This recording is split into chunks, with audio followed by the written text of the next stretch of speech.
NCLEX Practice Exam for Endocrine Disorders 1. Question 1. Nurse Ronn is assessing a client with possible Cushing's syndrome. In a client with Cushing's syndrome, the nurse would expect to find A. Hypotension. B. Thick, coarse skin. C. Deposits of adipose tissue in the trunk and dorsocervical area. D. Weight gain in arms and legs.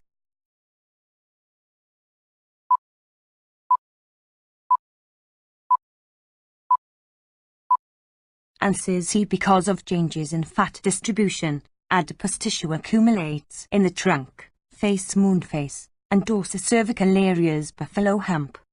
Hypertension is caused by fluid retention. Skin becomes thin and bruises easily because of a loss of collagen. Muscle wasting causes muscle atrophy and thin extremities. Question 2. A male client with primary diabetes insipidus is ready for discharge on desmopressin DDAVP. Which instruction should Nurse Lina provide? A. Administer desmopressin while the suspension is cold. B. Your condition isn't chronic, so you won't need to wear a medical identification bracelet. C.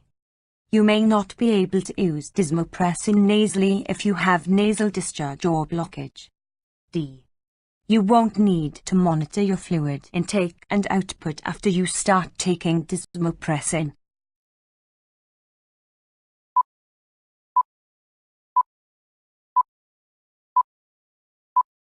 Answer C. Desmopressin may not be absorbed if the intranasal route is compromised.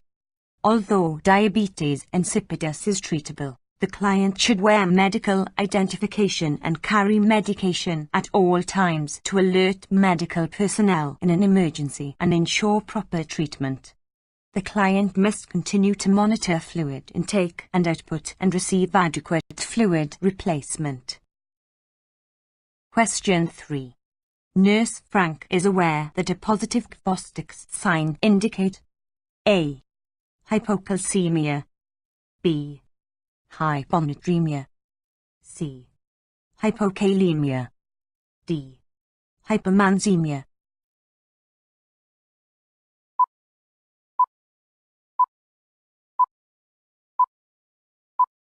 Answer A. Chvostek's sign is elicited by tapping the client's face slightly over the facial nerve, just below the temple. If the client's facial muscles twitch, it indicates hypocalcemia. Hyponatremia is indicated by weight loss, abdominal cramping, muscle weakness, headache, and postural hypotension. Hypokalemia causes paralytic ileus and muscle weakness. Clients with hypermagnesemia exhibit a loss of deep tendon reflexes, coma, or cardiac arrest. Question 4. In a 29-year-old female client who is being successfully treated for Cushing's syndrome, Nurse Lyzette would expect a decline in A. Serum glucose level. B. Hair loss. C. Bone mineralization. D. Menstrual flow.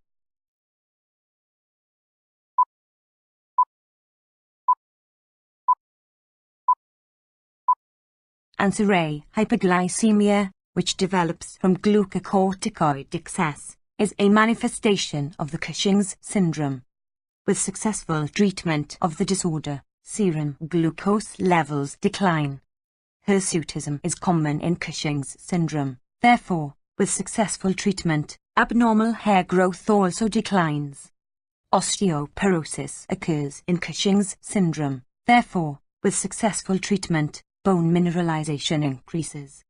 Amenorrhea develops in Cushing's syndrome. With successful treatment, the client experiences a return of menstrual flow, not a decline in it. Question 5. A male client has recently undergone surgical removal of a pituitary tumor. Dr. Ronn prescribes corticotropin Actha, 20 units q.i.d. as a replacement therapy. What is the mechanism of action of corticotropin? A. It decreases cyclic adenosine monophosphate CAMP production and affects the metabolic rate of target organs. B. It interacts with plasma membrane receptors to inhibit enzymatic actions. C. It interacts with plasma membrane receptors to produce enzymatic actions that affect protein, fat, and carbohydrate metabolism. D. It regulates the threshold for water resorption in the kidneys.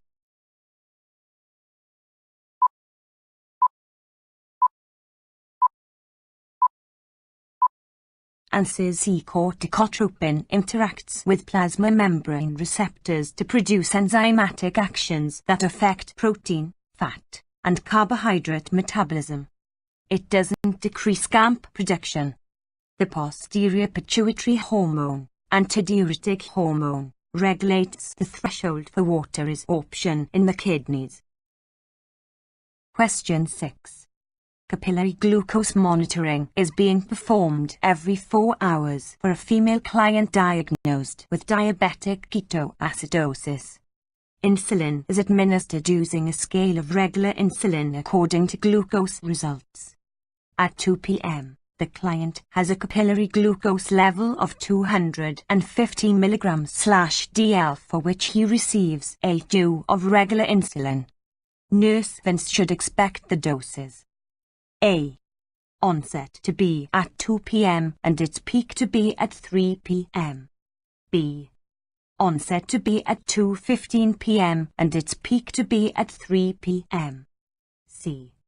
Onset to be at 2:30 p.m. and its peak to be at 4 p.m.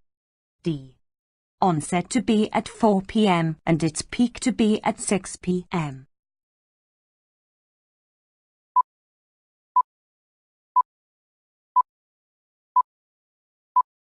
Answer C. Regular insulin, which is a short-acting insulin, has an onset of 15 to 30 minutes and a peak of 2 to 4 hours.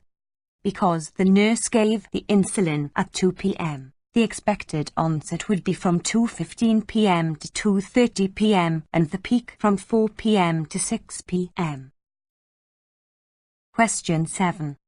A female client with Cushing's syndrome is admitted to the medical surgical unit. During the admission assessment, Nurse Ties notes that the client is agitated and irritable, has poor memory, reports loss of appetite, and appears disheveled.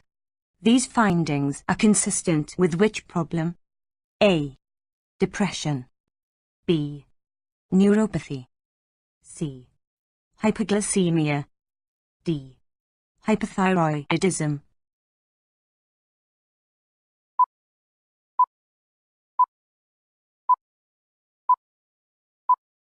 Answer A. Agitation, irritability, poor memory, loss of appetite, and neglect of one's appearance may signal depression, which is common in clients with Cushing's syndrome.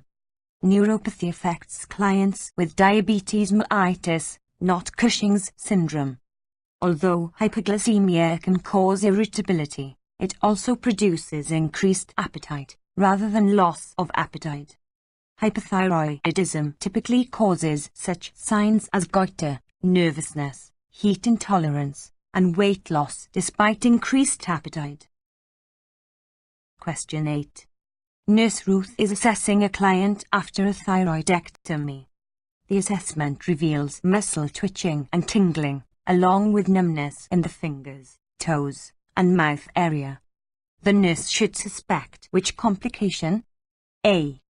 Tetany. B. Hemorrhage. C. Thyroid storm. D. Laryngeal nerve damage.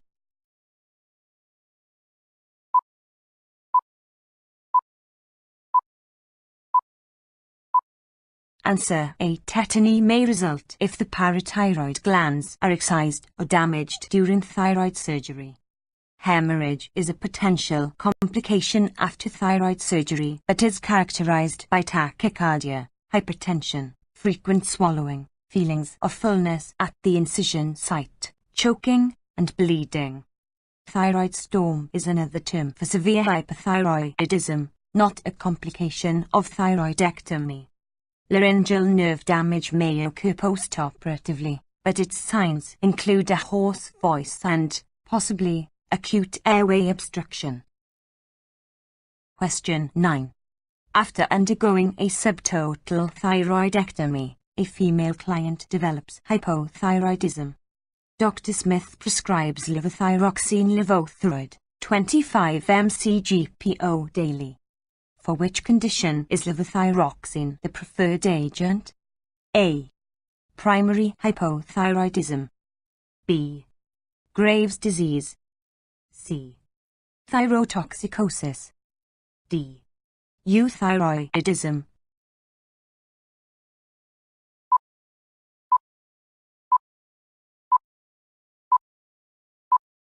Answer A. Levothyroxine is the preferred agent to treat primary hypothyroidism and cretinism, although it also may be used to treat secondary hypothyroidism.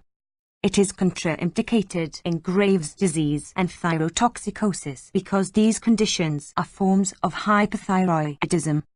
Euthyroidism, a term used to describe normal thyroid function, wouldn't require any thyroid preparation. Question 10. Which of these signs suggests that a male client with a syndrome of inappropriate antidiuretic hormone thyroid secretion is experiencing complications? A. Tetanic contractions. B. Neck vein distension. C. Weight loss. D. Polyuria.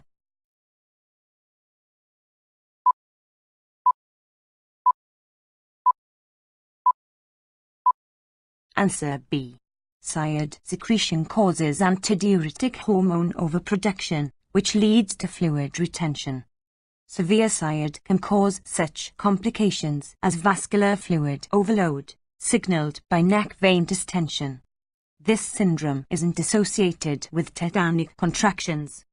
It may cause weight gain and fluid retention secondary to oligria. Question 11. A female client with a history of pheochromocytoma is admitted to the hospital in an acute hypertensive crisis. To reverse hypertensive crisis caused by pheochromocytoma, Nurse Lina expects to administer A. Phentolamine regitin. B. Methadopoldomit. C. Manitolose-mitral. D. Felodipine Glendil.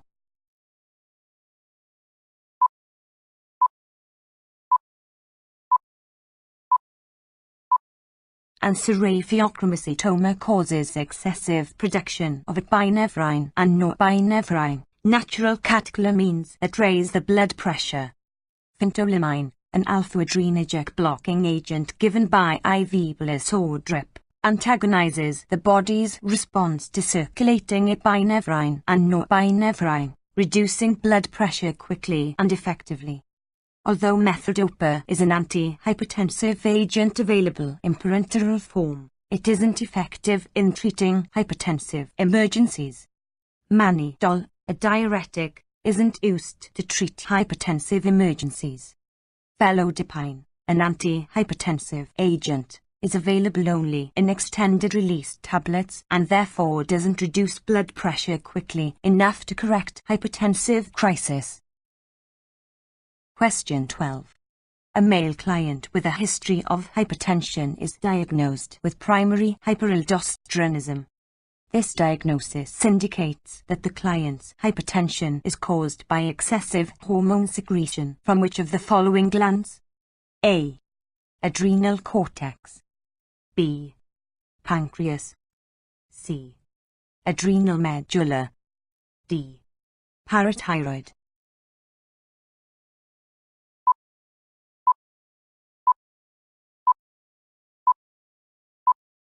Answer A. Excessive secretion of aldosterone in the adrenal cortex is responsible for the client's hypertension. This hormone acts on the renal tubule, where it promotes reabsorption of sodium and excretion of potassium and hydrogen ions.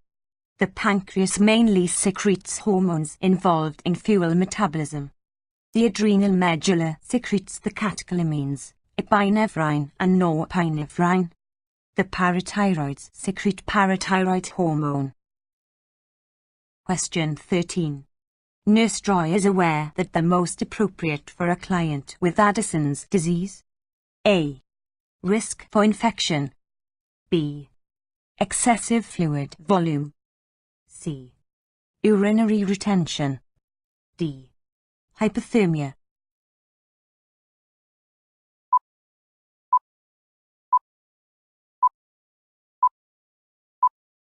Answer A. Addison's disease decreases the production of all adrenal hormones, compromising the body's normal stress response and increasing the risk of infection. Other appropriate nursing diagnoses for a client with Addison's disease include deficient fluid volume and hypothermia. Urinary retention isn't appropriate because Addison's disease causes polyuria. Question 14. Acarbose precoce, an alpha-glucosidase inhibitor, is prescribed for a female client with type 2 diabetes mellitus. During discharge planning, Nurse Pauline would be aware of the client's need for additional teaching when the client states: A. If I have hypoglycemia, I should eat some sugar, not dextrose. B. The drug makes my pancreas release more insulin. C. I should never take insulin while I am taking this drug. D. It's best if I take the drug with the first bite of a meal.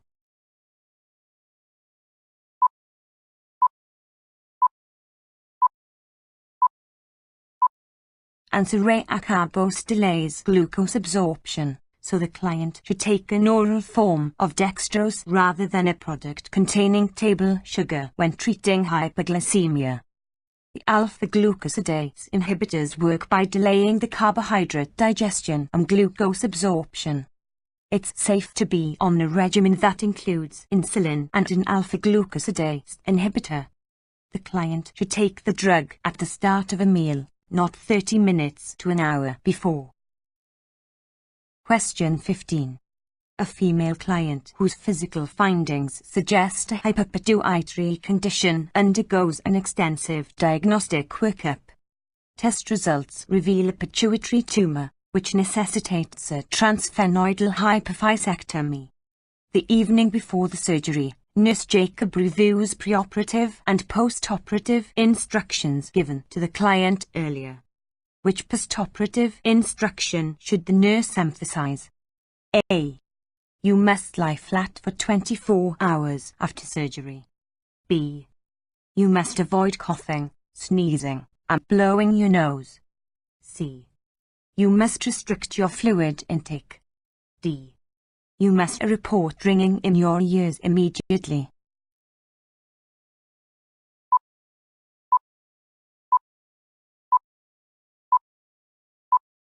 Answer B. After a transsphenoidal hypophyseectomy, the client must refrain from coughing, sneezing, and blowing the nose for several days to avoid disturbing the surgical graft used to close the wound. The head of the bed must be elevated, not kept flat, to prevent tension or pressure on the suture line. Within 24 hours after a hypophyseectomy, transient diabetes insipidus commonly occurs. This calls for increased, not restricted, fluid intake. Visual, not auditory, changes are a potential complication of hypophyseectomy. Question 16. Dr. Kennedy prescribes glipizide glucotrol, an oral antidiabetic agent, for a male client with type 2 diabetes mellitus who has been having trouble controlling the blood glucose level through diet and exercise. Which medication instruction should the nurse provide? A. Be sure to take glipizide 30 minutes before meals. B. Glipizide may cause a low serum sodium level, so make sure you have your sodium level checked monthly. C. You won't need to check your blood glucose level after you start taking glipizide. D. Take glipizide after a meal to prevent heartburn.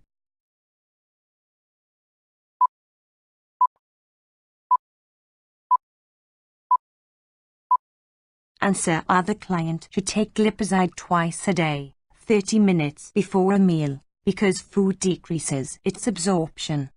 The drug doesn't cause hyponatremia and therefore doesn't necessitate monthly serum sodium measurement. The client must continue to monitor the blood glucose level during lipizide therapy. Question 17. For a diabetic male client with a foot ulcer, the physician orders bed rest, a wet to dry dressing change every shift, and blood glucose monitoring before meals and bedtime. Why are wet to dry dressings used for this client? A. They contain exudate and provide a moist wound environment. B. They protect the wound from mechanical trauma and promote healing. C. They debride the wound and promote healing by secondary intention. D. They prevent the entrance of microorganisms and minimize wound discomfort.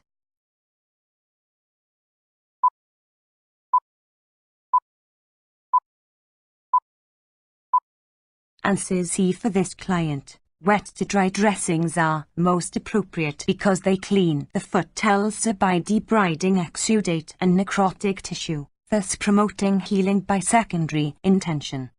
Moist, transparent dressings contain exudate and provide a moist wound environment. Hydrocolloid dressings prevent the entrance of microorganisms and minimize wound discomfort. Dry sterile dressings protect the wound from mechanical trauma and promote healing.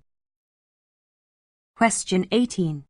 When instructing the female client diagnosed with hyperparathyroidism about diet, Nurse Gina should stress the importance of which of the following? A. Restricting fluids. B. Restricting sodium. C. Forcing fluids. D. Restricting potassium.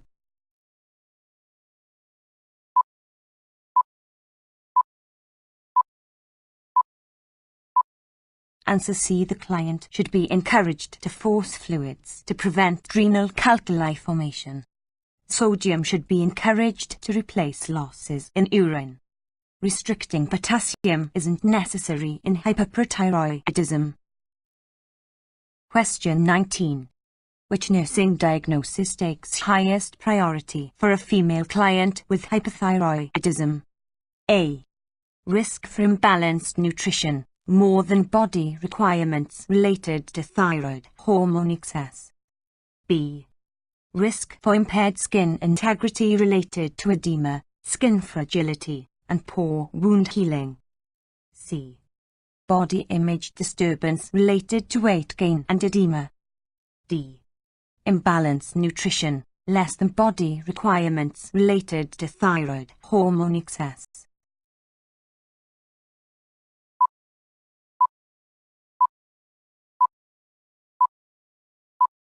Answer D. In the client with hypothyroidism, excessive thyroid hormone production leads to hypometabolism and increased nutrient metabolism. These conditions may result in a negative nitrogen balance, increased protein synthesis and breakdown, decreased glucose tolerance, and fat mobilization and depletion. This puts the client at risk for marked nutrient and calorie deficiency, making imbalanced nutrition, less than body requirements the most important nursing diagnosis.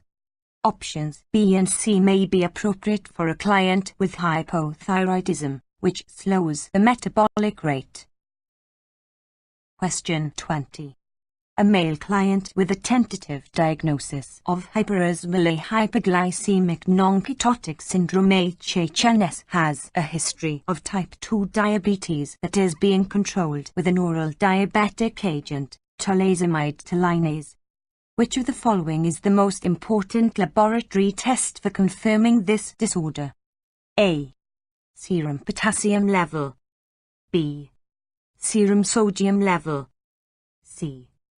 Arterial blood gas ABG values. D. Serum osmolarity.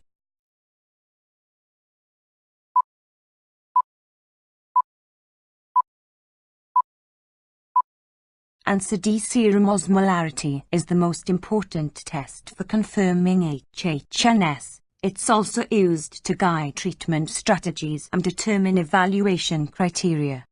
A client with HHNS typically has a serum osmolarity of more than 350 mmosm/L.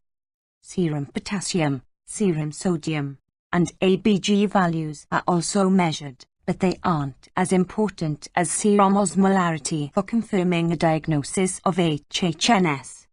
A client with HHNS typically has hyponatremia and osmotic diuresis. ABG values reveal acidosis, and the potassium level is variable. Question 21. A male client has just been diagnosed with type 1 diabetes mellitus.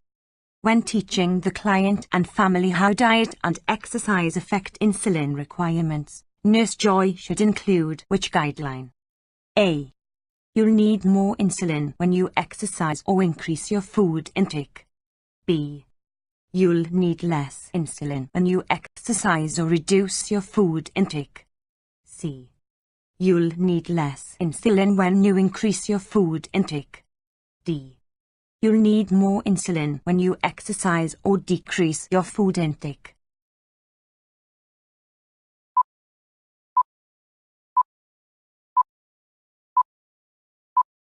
Answer B. Exercise, reduced food intake, hypothyroidism, and certain medications decrease the insulin requirements. Growth, pregnancy, greater food intake, stress, surgery, infection, illness, increased insulin antibodies, and certain medications increase the insulin requirements. Question 22. Nurse Nmi administers glucagon to her diabetic client, then monitors the client for adverse drug reactions and interactions. Which type of drug interacts adversely with glucagon? A. Oral anticoagulants. B. Anabolic steroids. C. Beta-adrenergic blockers. D. Thiazide diuretics.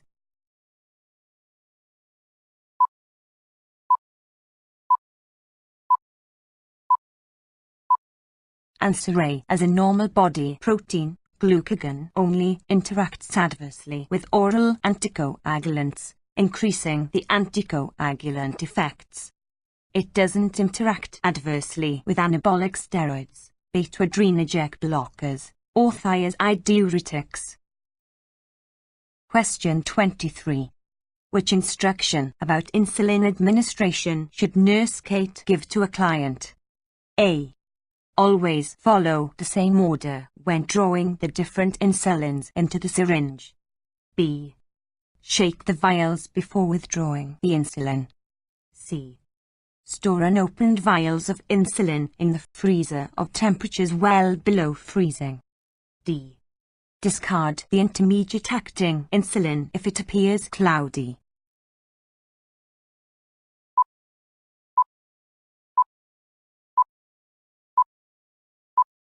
Answer A. The client should be instructed always to follow the same order when drawing the different insulins into the syringe.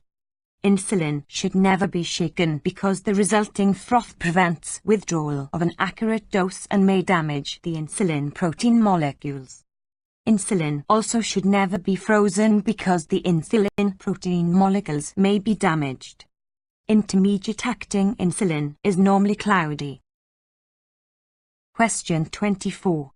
Nurse Berry is caring for a female client with type 1 diabetes mellitus who exhibits confusion, light-headedness, and aberrant behavior. The client is still conscious. The nurse should first administer A. IM or subcutaneous glucagon. B. IV bolus of dextrose 50%. C. 15 to 20 grams of a fast-acting carbohydrate such as orange juice. D. 10 U of fast-acting insulin.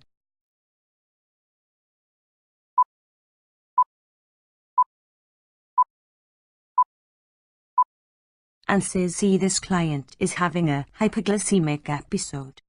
Because the client is conscious, The nurse should first administer a fast-acting carbohydrate, such as orange juice, hard candy, or honey. If the client has lost consciousness, the nurse should administer either IM or subcutaneous glucagon or an IV bolus of dextrose 50%. The nurse shouldn't administer insulin to a client who's hypoglycemic. This action will further compromise the client's condition. Question 25. For the first 72 hours after thyroidectomy surgery, Nurse Jamie would assess the female client for Chvostek's sign and Trousseau's sign because they indicate which of the following: A. Hypocalcemia, B. Hypocalcemia, C. Hypokalemia, D. Hypokalemia.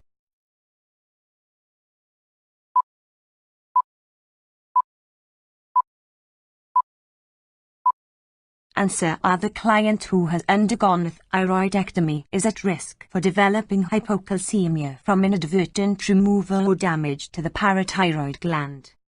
The client with hypocalcemia will exhibit a positive Chvostek's sign facial muscle contraction when the facial nerve in front of the ear is tapped, and a positive Trousseau's sign carpal spasm when a blood pressure cuff is inflated for a few minutes. These signs aren't present with hypocalcemia, hypokalemia, or hypokalemia. Thanks for watching. Please comment, like and share.